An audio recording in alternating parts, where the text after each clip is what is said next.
ইন্ডিয়ার শেষ প্রান্তে আমরা দাঁড়িয়ে আছি, ওই পারে এরপর চলে যাচ্ছে অন্য দেশ, একদম শেষ প্রান্ত এটা। ছোটবেলায় ভূগোলের বইয়ে পড়েছিলাম ভারতের শেষ প্রান্ত কন্যাকুমারী এবং ভারতের একমাত্র সমুদ্র সৈকত যেখানে এক বিন্দুতে দাঁড়িয়ে সূর্যোদয় ও সূর্যাস্ত দেখা যায়। তাই মুখে একটা লম্বা চওড়া হাসি নিয়ে আজ ভার্কালা থেকে চলেছি কন্যাকুমারীর দিকে। যাওয়ার পথেই আমরা দাঁড়িয়েছি এখানে আমাদের পারমিট নেওয়ার জন্য। এবার আমরা স্টেটের বর্ডার ক্রস করব, কেরালা থেকে তামিলনাড়ু যাব। তো এই জায়গাটায় আগে থেকে পারমিট নিয়ে রাখতে হয়, নাম, এজ প্রুফ এগুলো দিয়ে। আমরা ড্রাইভারকেই আমাদের দিয়ে দিয়েছিলাম সেগুলো, আর ড্রাইভারই সেটা করিয়ে রেখেছে। তো এখন যাওয়ার পথে আমরা সেই প্রিন্টটা নিয়ে নিচ্ছি। এই যে আমাদের পারমিটের ব্যাপারটা, এটা আমাদের যেখান থেকে কার সার্ভিসটা নিয়েছে সেখানের মধ্যেই ইনক্লুডেড ছিল, আলাদা করে কোনো এক্সট্রা চার্জ এটার জন্য দিতে হয়নি। হাওড়া থেকে ডিরেক্টলি কন্যাকুমারী আসার ট্রেন রয়েছে কন্যাকুমারী সুপারফাস্ট এক্সপ্রেস। এছাড়াও গুরুদেব এক্সপ্রেসে নাগেরকয়েল পর্যন্ত এসে সেখান থেকে মাত্র 40 কিলোমিটার দূরে কন্যাকুমারী আসার জন্য রয়েছে অনেক লোকাল ট্রেন ও গাড়ির অপশন। কন্যাকুমারীতে আমাদের হোটেল প্রি বুক করা ছিল না, পৌঁছাতেই বিচের কাছাকাছি, তাই কয়েকটা হোটেল দেখতে লাগলাম। শেষে আমরা এই হোটেলেই নিলাম আমাদের আজকের আস্তানা, হোটেল চেন্দুরাম। এখানে একদম অ্যাফোর্ডেবল প্রাইসে তোমরা রুম পেয়ে যাবে। এখানে আমাদের একটা নন এসি রুমের ট্যারিফ নিয়েছিল 600 টাকা এবং এসি রুমের জন্য নিয়েছিল 1000 টাকা। তবে রুমগুলো একটু ছোট ছিল। আমাদের হোটেলের সামনাসামনি ছিল একটা বাঙালি রেস্টুরেন্ট, সেখানেই চলে এলাম লাঞ্চ করার জন্য। ভাত, ডাল, সবজি, মাছ, যেমন বাঙালি খাবার হয় সব কিছুই পেয়ে যাবে এখানে। একটা ফিশ থালির দাম এখানে 220 টাকা। এরপর তাড়াতাড়ি করে চলে এলাম বিবেকানন্দ রক দেখতে, কারণ বিকেল 4টা অবধি এখানে টিকিট দেওয়া হয়। হোটেল থেকে এখানে হেঁটে আসতে জাস্ট 5 মিনিটের মতো লাগলো। এখানে টিকিটের জন্য বিশাল লাইন থাকে। এখান থেকে লঞ্চে করে যেতে হবে মেমোরিয়াল পর্যন্ত।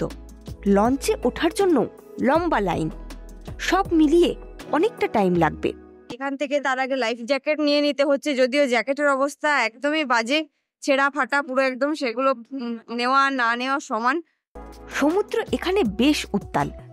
কন্যাকুমারীকে 3 সাগরের রানী বলা হয়। অবশেষে 10-15 মিনিট পর আমরা পৌঁছালাম রকে। কন্যাকুমারী এলে পর্যটকরা, বিশেষ করে বাঙালিরা, একটা জায়গা তো আসবেই, সেটা হচ্ছে বিবেকানন্দ রক মেমোরিয়াল। আর তার সংলগ্ন এরিয়াতেই রয়েছে একটা মন্দির। এই মন্দিরটা হচ্ছে পার্বতী মাতার মন্দির, যেখানে পার্বতী মাতার চরণ রয়েছে। আর ভেতরে কিন্তু ফটোগ্রাফি অ্যালাউ নেই মন্দিরের ভেতরে, তাই আমি তোমাদেরকে ভেতরে দৃশ্যটা দেখাতে পারলাম না। আমরা বেরিয়ে গেলাম মন্দির থেকে, আবার এদিকে ঘুরে গেলে ওইদিকে রয়েছে বিবেকানন্দ রক মেমোরিয়াল। আমরা এখন সেটার দিকেই যাচ্ছি।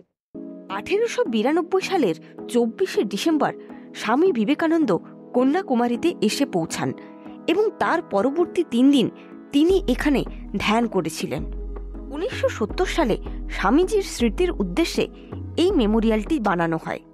রক থেকে 3টে সাগরের জলের রং পরিষ্কারভাবে বোঝা যাচ্ছিল। এখানে তোমরা যতক্ষণ ইচ্ছে থাকতে পারবে, কোনো টাইম লিমিট নেই। তবে এখানে কোনো ফুড স্টল নেই।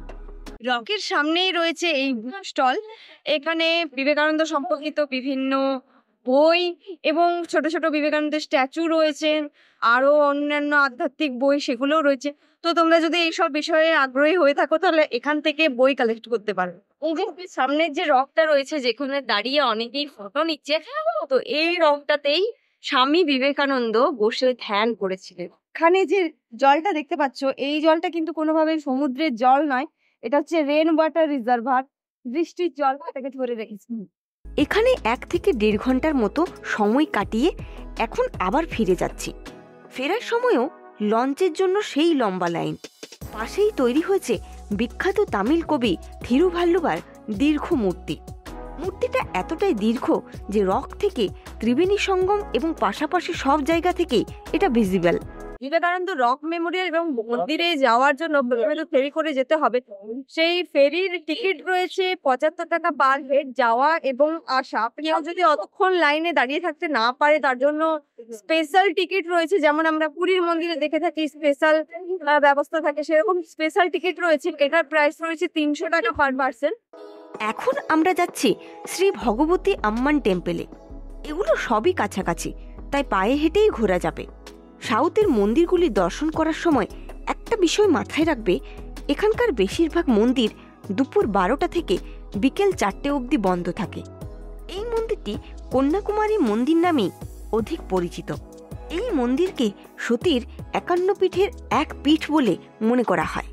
রাত্রি ৯:৩০টার সময় চলে এলাম ডিনার করতে। কন্যাকুমারীতে এসে এই প্রথম আমাদের একটা বাঙালি খাবারের দোকান চোখে পড়লো। আমরা অনেকটাই হেঁটে হেঁটে এলাম, একটাও কিন্তু আমি দেখতে পাইনি। এই একটাই আমার চোখে পড়লো, এটা হচ্ছে আমার বাংলা। এই হোটেলটাতেই আমরা খাওয়া দাওয়া করছি। এই হোটেলটা হচ্ছে হোটেল সানরাইজ, তার একদম উল্টো দিকেই রয়েছে এই হোটেলটা। পরবর্তীতে অবশ্য আরও কতগুলি বাঙালি রেস্টুরেন্ট চোখে পড়েছিল। পরের দিন খুব সকালে উঠতে না পারায় সানরাইজ দেখাটা মিস হয়ে গেল। সোজা ভারত মহাসাগর, ওইদিকে আরব সাগর, আর এই যে বিবেকানন্দ রক মেমোরিয়াল এদিকটা হচ্ছে বঙ্গোপসাগর। তিনটে সাগরের মিলন, ত্রিবেণী সঙ্গম। সকাল থেকে দেখুন প্রচুর মানুষ এখানে চলে এসেছেন স্নানের জন্য। এছাড়াও কিছু মানুষ আসছেন যারা বিচটাকে উপভোগ করতে চাইছেন, তারাও ওখান থেকে পিচ হয়ে এদিকে ঘুরে ঘুরে আসছেন দেখার জন্য, হেঁটে চলে বেড়াচ্ছেন। আর কেউ ওখানে ব্রেকফাস্টও করছেন, ইডলি বড়া এসব তো পাওয়া যাচ্ছে। প্রচুর স্টল রয়েছে, কেনাকাটি করার জন্য দোকান রয়েছে। এছাড়াও মন্দির টন্দির তো এদিকে প্রচুর রয়েছে, মন্দির নগরী একদম। আর সেখানেও যাচ্ছেন অনেক ভক্তরা। এইদিকে চেঞ্জিং রুম রয়েছে, মেয়েদেরও রয়েছে এবং ছেলেদেরও, উভয়ের জন্যই চেঞ্জিং রুম রয়েছে এখানে। ওই যে দূরে যে টাওয়ারটা রয়েছে ওটা হচ্ছে ওয়াচ টাওয়ার। এদিক থেকে সোজা গিয়ে ওইদিক হয়ে ওয়াচ টাওয়ার উপরে অনেকে দেখছি উঠে রয়েছেন, ওখান থেকে একটা সমুদ্রের সুন্দর ভিউ পাওয়া যায়। ত্রিবেণী সঙ্গমের পাশেই রয়েছে মহাত্মা গান্ধী মেমোরিয়াল। হাতে সময় থাকলে এই মেমোরিয়ালটা অবশ্যই তোমরা একবার ঘুরে দেখতে পারো। এর ডিজাইন এমনভাবে বানানো যে সূর্যোদয়ের সময় সূর্যের প্রথম রশ্মি এখানেই এসে পড়ে। কন্যাকুমারীর বাকি সাইট সিইং করার জন্য এরপর তোমরা একটা গাড়ি বা অটো রিজার্ভ করে নিতে পারো। আমরা প্রথমেই গেলাম শ্রী ভেঙ্কটেশ্বর স্বামী টেম্পল দেখার জন্য। বিশাল এলাকা নিয়ে তৈরি এই মন্দিরের স্থাপত্য ও ভাস্কর্য খুবই আকর্ষণীয়। এটি ভগবান ভেঙ্কটেশ্বরের প্রতি নিবেদিত, যিনি সাধারণত তিরুমালা তিরুপতি দেবস্থানের সঙ্গে পরিচিত। মন্দির চত্বরটি বেশ প্রশস্ত এবং শান্তিপূর্ণ। শোনা যাচ্ছিল ময়ূরের ডাক, মাঝে মাঝে দুই একটা দেখাও যাচ্ছিল। এরপর আমরা চললাম ভাত্তকোট্টাই ফোর্ট। দুর্গে প্রবেশের সময় রয়েছে সকাল ৮টা থেকে বিকেল ৫:৩০। টিকিট ফেয়ার রয়েছে ২৫ টাকা পার পার্সন। ১৭০০ শতকে নির্মিত এই দুর্গটি একসময় ব্রিটিশ ও ডাচদের মধ্যে যুদ্ধের কেন্দ্রবিন্দু ছিল। এরপর আমরা যাচ্ছি পদ্মনাভপুরম প্যালেস। প্রাসাদটি ভৌগোলিকভাবে তামিলনাড়ু রাজ্যে অবস্থিত হলেও এর অ্যাডমিনিস্ট্রেশন কেরালা সরকারের আন্ডারে। প্রাসাদের ভেতরে ঢোকার আগে বাইরে একটা দোকান থেকে ব্রেকফাস্টটা করে নিলাম। পূর্বাতন ত্রিভঙ্কর রাজ্যের রাজধানী ও রাজপ্রাসাদ, এর গঠনশৈলী নজর কাড়া। প্রাসাদের প্রবেশ মূল্য ২০ টাকা পার পার্সন। সম্পূর্ণভাবে কাঠ দিয়ে তৈরি এই প্যালেসটি। ভেতরে এক এক জায়গায় রয়েছেন গাইড। রাজার মায়ের ঘর, মন্ত্রণা কক্ষ, ঝরোখা বা কাঠের গ্রিল দেওয়া বারান্দা, নাট্যশালা, সিলিং ও পিলারের কাঠের কাজগুলি অপূর্ব। প্রাসাদটি ঘুরে দেখতে ১.৫ ঘন্টার মতো সময় লাগবে। এছাড়াও তোমরা এখানে অনেক অ্যান্টিক কয়েন এবং আরও অনেক অ্যান্টিক টাইপের জিনিসপত্র ও কাঠের তৈরি বিভিন্ন জিনিস পেয়ে যাবে। প্যালেসের মধ্যে আমরা যেরকম এই যে ল্যাম্পগুলো দেখতে পাই, সেই ল্যাম্পগুলোই এখানে দোকানে বিক্রি হচ্ছে। এটা একটা ইউনিক জিনিস। এখানে এই যে দাদা আমাদেরকে দেখাচ্ছে, এখানে দেখুন তেল ঢালছে, মানে অ্যাকচুয়ালি জল দিয়ে দেখাচ্ছেন, জল ঢালছে কিন্তু কোনো রকম ভাবে পড়ছে না। আর তারপর এই দিক থেকে আবার বেরিয়ে যাবে। এই যে এটা কিন্তু খুব ইউনিক একটা জিনিস। এখন আমরা যাচ্ছি থিরপ্পারাপ্পু ওয়াটারফল। কন্যাকুমারীর মূল শহর থেকে এর দূরত্ব 50 কিলোমিটার। এর এন্ট্রি ফিস রয়েছে 10 টাকা পার পার্সন। পিন্নৌরাই নদীর উপর অবস্থিত এই ওয়াটারফলটির উচ্চতা প্রায় 50 ফুট। জলপ্রপাতের নিচে ছোট ছোট পুকুর তৈরি হয়েছে, যেখানে পর্যটকরা সাঁতার কাটতে পারে। সাঁতারে উৎসাহী থাকলে তাই সঙ্গে এক্সট্রা ড্রেস নিয়ে যাবে।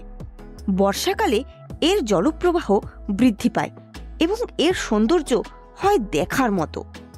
এছাড়াও কন্যাকুমারীতে আরও অনেক দর্শনীয় জায়গা রয়েছে, যেমন Mayapuri wonder wax, Suchindram Swami temple, Ramayana pictorial exhibition, Vivekananda pictorial exhibition, Mathur hanging bridge ইত্যাদি। কন্যাকুমারী থেকে মাত্র 70 কিলোমিটার দূরেই তিরুবন্তপুরম, তাই একদিনের জন্য ঘুরে আসা যায় বিশ্বের সবথেকে ধনী মন্দির পদ্মনাভ স্বামী মন্দির, পুভার ব্যাকওয়াটার ও কোভালাম। এই ট্যুরটার ফুল ভিডিও তোমরা এই চ্যানেলে পেয়ে যাবে। এই ভিডিওটা কেমন লাগলো অবশ্যই আমাকে কমেন্ট করে জানাবে, আর চ্যানেলে নতুন হলে চ্যানেলটা অবশ্যই সাবস্ক্রাইব করে রাখো।